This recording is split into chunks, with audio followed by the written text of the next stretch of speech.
জানাবো সপ্তমবারের মতো ভাঙনের মুখে একা হয়ে যাচ্ছেন জিএম কাদের, রওশন সহ বাকিদের নেতৃত্বে আসছে নতুন চাপা। বিএনপির স্থায়ী কমিটির বৈঠক, প্রধানমন্ত্রী পদে 10 বছরের বেশি নয় সিদ্ধান্তে একমত, এনসিসিতে দ্বিমত। নির্বাচন কমিশনকে পর্যবেক্ষণ করছি বলছে জামায়াতে ইসলামী। এবং সর্বশেষ জানাবো এবিবির সঙ্গে বৈঠকে বসছে নির্বাচন কমিশন। শুনছিলেন সংবাদ শিরোনাম, এবারে বিস্তারিত। সপ্তমবারের মতো ভাঙনের মুখে একা হয়ে যাচ্ছেন জিএম কাদের, রওশন সহ বাকিদের নেতৃত্বে আসছে নতুন চাপা। সপ্তমবারের মতো ভাঙনের মুখে প্রয়াত স্বৈরশাসক হুসেইন মোহাম্মদ এরশাদের প্রতিষ্ঠিত জাতীয় পার্টি দলের গঠনতন্ত্রের বিতর্কিত 20-এর কথারাকে কেন্দ্র করে ফের ভাঙতে যাচ্ছে জাপা। একই সঙ্গে দলের বর্তমান চেয়ারম্যান গোলাম মোহাম্মদ কাদেরকে শীর্ষ পদ থেকে সরাতে জোট বেঁধেছে বর্তমান কমিটির শীর্ষ নেতাদের একাংশ। তাদের সঙ্গে যুক্ত হয়েছেন দল থেকে 20-এর কথারার ক্ষমতা বলে 2024 সালের জাতীয় সংসদ নির্বাচনের পর বহিষ্কার হওয়া নেতারা। তবে জিএম কাদেরপন্থী নেতাদের অভিযোগ, এই ভাঙনের পেছনে অতীতের মতো সরকারি ইন্ধন রয়েছে। দলের চেয়ারম্যান জিএম কাদের তো 28 তারিখে সম্মেলন স্থগিত করেছেন।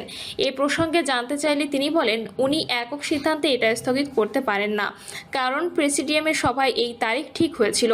ওনাকে স্থগিত করতে হলে প্রেসিডিয়ামের মিটিংয়ে করতে হবে, সুতরাং ওই দিন দলের কাউন্সিল হবে। তাহলে কি জাতীয় পার্টি আবার ভাঙতে যাচ্ছে? এমন প্রশ্নের জবাবে আনিসুল ইসলাম মাহমুদ বলেন, আমরা তো আগের মতো দল ভেঙে বেরিয়ে এসে কাউন্সিল করছি না। চেয়ারম্যানের ঘোষণা দেওয়া তারিখে দলের কাউন্সিল হচ্ছে, সেই কাউন্সিলে দলের কাউন্সিলর ডেলিগেটটা ভোট দিয়ে পরবর্তী চেয়ারম্যান ঠিক করবেন। কাউন্সিলে উপস্থিত নেতাদের মধ্য থেকে দলের পরবর্তী চেয়ারম্যান মহাসচিবের জন্য প্রার্থী হবেন। জিএম কাদেরকে বাদ দিয়েই কি জাতীয় পার্টি হচ্ছে? জানতে চাইলে এর নেতা বলেন, তিনি সম্মেলনে না এলে তো দলের চেয়ারম্যান পদ থেকে বাদ পড়বেন, কারণ উপস্থিত না থাকলে প্রার্থী হতে পারবেন না। তবে দল থেকে বাদ পড়ছেন না।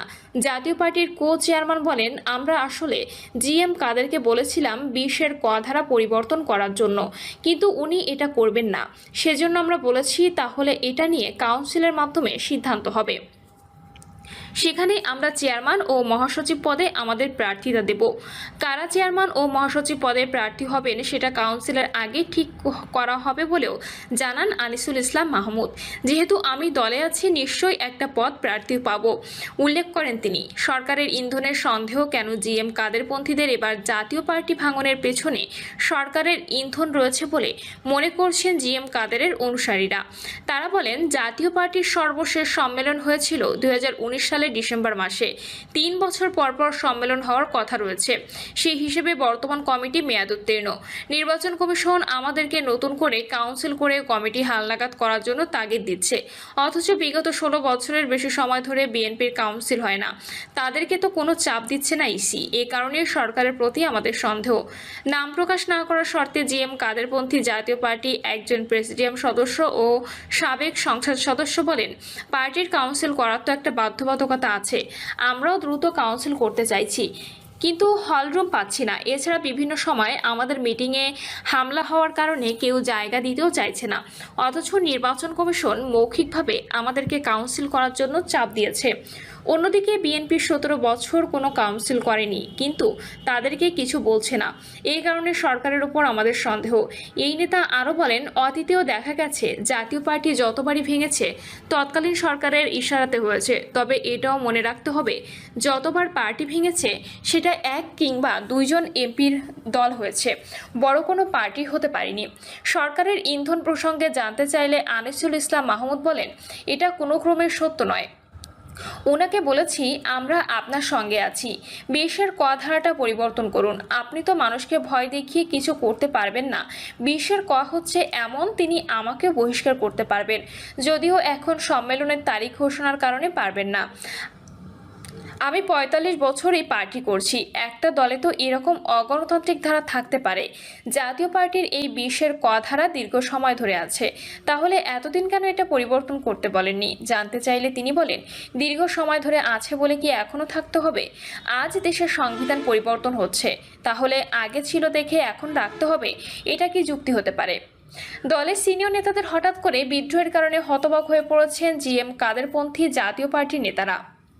তারা বলছেন এবারে বিদ্রোহী গ্রুপে জাতীয় পার্টির বড় বড় নেতারা যুক্ত আছেন। দলের বর্তমান মহাসচিবও এই বিদ্রোহী গ্রুপের সঙ্গে। বিএনপির স্থায়ী কমিটির বৈঠক, প্রধানমন্ত্রী পদে 10 বছরের বেশি নয় সিদ্ধান্তে একমত, এনসিসিতে দ্বিমত।